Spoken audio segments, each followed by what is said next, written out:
In 1940, the Nazi government makes slaves in concentration camps forge millions of pounds. The plan is to smuggle them into Great Britain to flood the banking system and crash the economy, which could help Germany win the war.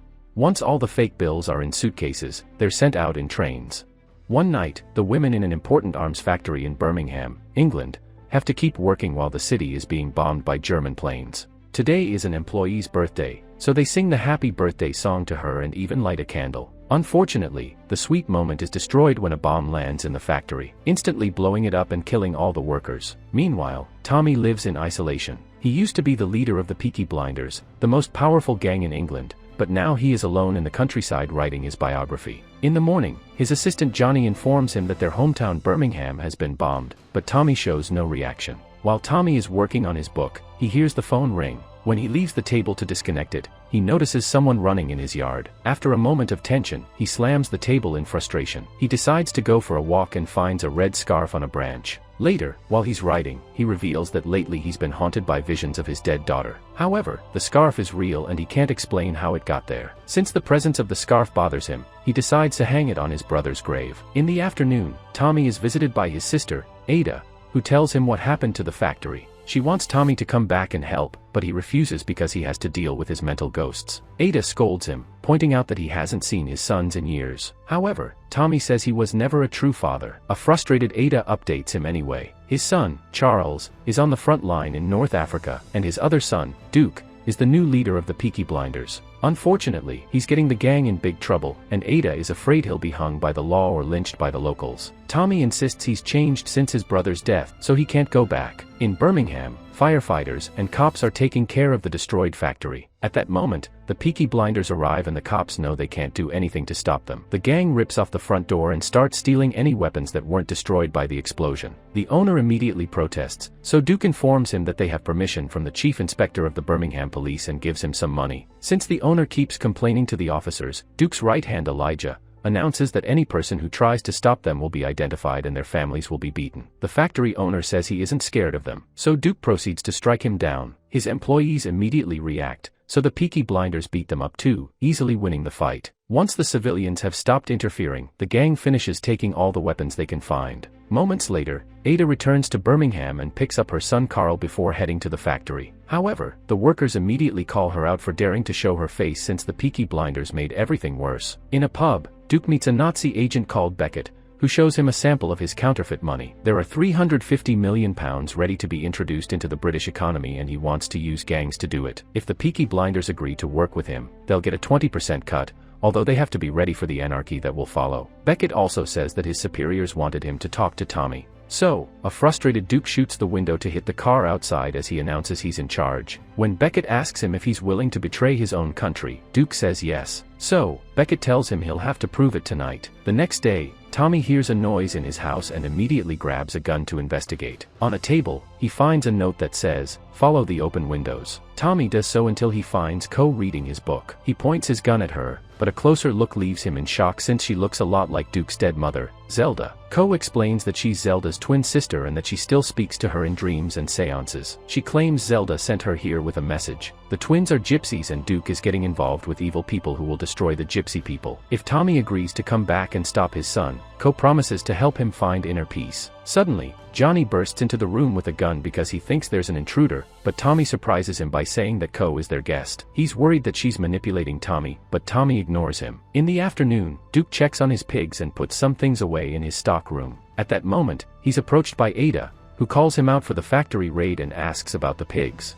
Duke claims that a slaughterhouse was hit, so he's temporarily taking care of them, but Ada doesn't believe his story. Then Duke reveals he's been selling medicine, and Ada remembers that the hospital was robbed of its supply. She threatens to report him. However, Duke points out that nobody can stop him. Afterward, Ada goes to see a friend who used to work for Tommy. She tells him what Duke has been doing and that she's thinking of going to the military police. Ada asks him for his testimony and support, but he refuses to help her. Going against Duke will only get them in trouble, and he believes that the only one who can stop him is Tommy. Meanwhile, Tommy goes to his wine cellar and accidentally drops a bottle when he hears a noise. He has a vision of his days in the frontline tunnels during the war, which confirms he suffers from severe PTSD. In his book, he writes that he brought the war to his home to be able to sleep. He needs to smoke. Later, he's startled awake by Co, who brings him the scarf and asks about his brother. Tommy refuses to talk about it, but Ko keeps pushing, claiming she's actually Zelda using her sister's body. When Tommy doesn't believe her, she says the scarf was left by his daughter and that she spoke to his brother, quoting what Tommy said to the grave as proof. Now he's intrigued and wants to know more, but she'll only share more if he agrees to help Duke. Tommy says he isn't that man anymore, so she offers to help him bring his old self back. Then they start getting naughty while she talks about their old secret spot for dates as more proof that she's Zelda. When they're done, Ko tells Tommy that his brother doesn't blame him for his death, and everyone believes he killed himself. Tommy tries to shut her up, revealing that the brother stole his car, so Tommy went after him. Overwhelmed by guilt, Tommy admits what happened. The night had been foggy and his brother had smoked too much, so he thought Tommy was the devil. In the struggle, Tommy accidentally killed him. Ko comforts him, saying that Tommy has to let go. He couldn't save his daughter or his brother, but he can still save his son. In the evening, Birmingham is bombed again. People rush to the shelters, and Ada takes the chance to talk to all the locals at the same time. She wants to stop Duke, but she'll need their testimonies to go to the military police. Meanwhile, Duke meets with Beckett and Virgil, the deputy head of the British Fascist League. Virgil will help distribute the fake money across the country, so he wants to discuss the details. Duke shares his plan to use 3 canal boats to collect the cash, which impresses Virgil. Then, Beckett reveals he's received intel that marks Virgil as a traitor and therefore can't be trusted. Duke immediately shoots Virgil, who tries to crawl away while slowly bleeding out. Duke shoots him a second time to kill him, but Beckett orders him to use all his bullets on him.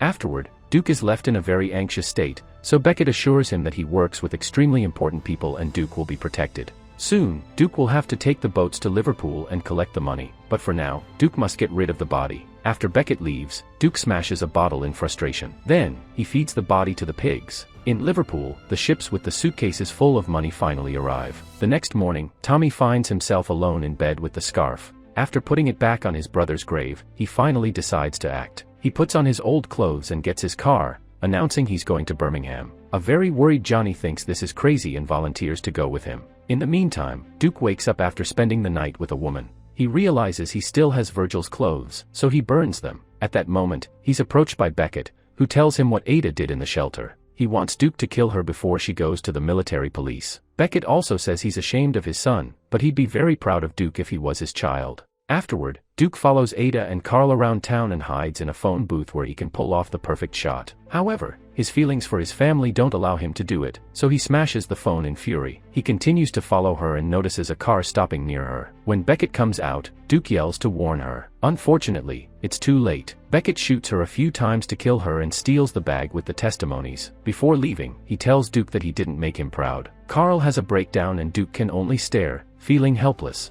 On the road, Tommy stops the car and comes out to stare at Ada's ghost, which makes him realize she's dead. Minutes later, he arrives at the crime scene, and a cop tells him that Duke was involved in Ada's death. Tommy sends Johnny to the mortuary to guard Ada's body while he takes care of the rest. At the pub, Tommy stops the music before asking for Duke. The locals immediately insult him and confront him for his attitude.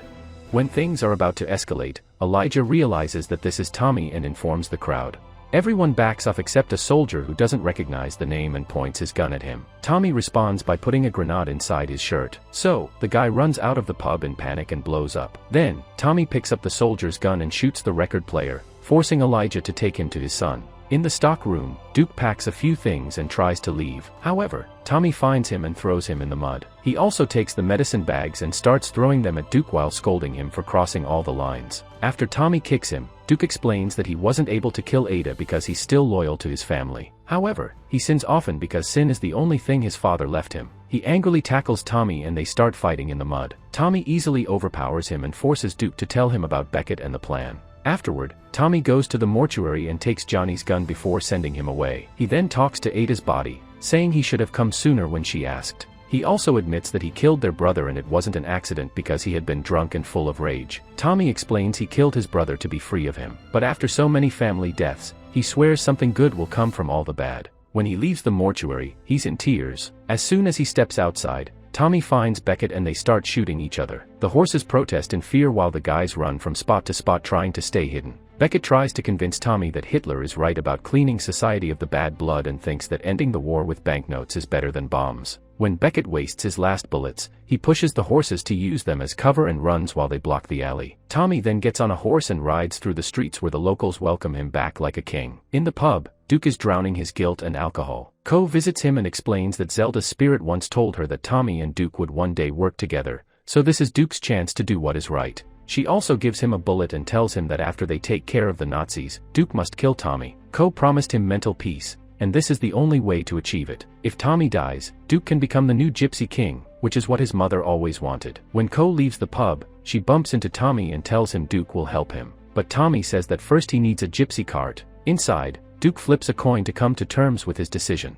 Tommy comes in and pours a drink for both of them while Duke agrees to help him kill Beckett. Moments later, family and friends gather for Ada's funeral. The body is put inside a gypsy cart with a few photographs, and Tommy sets it on fire, watching the flames as he deals with his grief. That night, Duke calls Beckett to warn him that Tommy will go after him. However, Duke still wants to help, so Beckett agrees to pay him $70 million for finishing the plan. Meanwhile, Tommy is watching the ashes that used to be the cart. At that moment, he's visited by dockyard boss Stagg, who gives him all the information about the suspicious warehouse and boats on the dock. When Duke arrives, Tommy introduces him to Stagg and announces he's decided to trust his son. Then the men make a plan using Stagg's intel. Tommy wants to use the water tunnel, so Stagg points out that it was sealed off after half of it collapsed. However, Tommy assures him he'll find a way in. On the way to Liverpool, Tommy keeps writing his book and dedicates it to his children. He mentions that Duke should be his natural heir, but tonight's mission is a test that will reveal his true nature. Eventually, Tommy finds the sealed entrance to the water tunnel and asks Ko for help.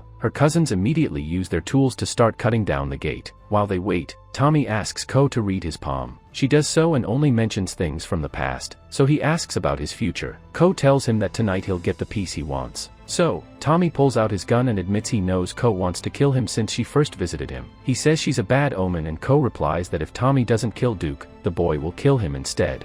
While Tommy enters the tunnel, Duke talks to Beckett, who asks him about Tommy's plan. Duke tells him the boat's routes and that they'll only have a few guns, so Beckett translates it all for his German soldiers. Soon, German planes are bombing the area, which causes more parts of the tunnel to collapse and trap Tommy. This makes him have PTSD-fueled flashbacks about his time in the trenches and have visions about his dead loved ones. But Tommy doesn't give up and digs through the debris until he's free. He keeps running until he finds the stairs. At the dock, German soldiers watch the boats arrive. They immediately open fire at Stagg, who activates a bunch of explosives before jumping into the water. The boat crashes into the dock and blows up, killing all the soldiers with just one explosion. In the warehouse, Beckett realizes Duke tricked him and points his gun at him. Duke explains that his coin told him to disobey his father, but he chose to disobey the coin and do the right thing instead. At that moment, a bomb explodes inside the warehouse. This knocks Beckett down and Duke runs away while Tommy finally gets to come inside. Soon the Peaky Blinders surround the warehouse and get into a gunfight with the remaining Nazi soldiers, killing them all without mercy. Tommy also kills a few men as he sneaks around and bumps into Duke, who wants to know why he took so long. A frustrated Tommy tells him he's only here because his mother asked and sends him away. Then Tommy puts a landmine among the money boxes to blow them up, effectively destroying the Nazis' plan. Seeing all this, Beckett gets in his car and starts driving toward Tommy, who waits for him with his gun out. Beckett shoots him in the stomach twice before Tommy shoots him in the head. The car keeps moving and Tommy opens his arms to wait for the end, but Duke tackles him and the car crashes into the wall instead. As Tommy collapses and the gang surrounds them, Tommy gives Duke a gun and asks him to end it. At first, Duke refuses, but Tommy insists, so Duke pulls the trigger. The Peaky Blinders say goodbye to their boss and Duke cries as Tommy dies reciting a poem. The gang calls Duke the new Gypsy King, so Duke tells them to burn any fake money that may remain. Sometime later, Ko collects Tommy's book and gives it to Duke. The gang gathers around a cart containing Tommy's body, some photographs, and the last fake bills. Duke sets it on fire, and the group stays for hours around to offer a proper goodbye. This is the end of movie Peaky Blinders, The Immortal Man. Thank you guys for watching. Don't forget to like and subscribe for more amazing movie recaps.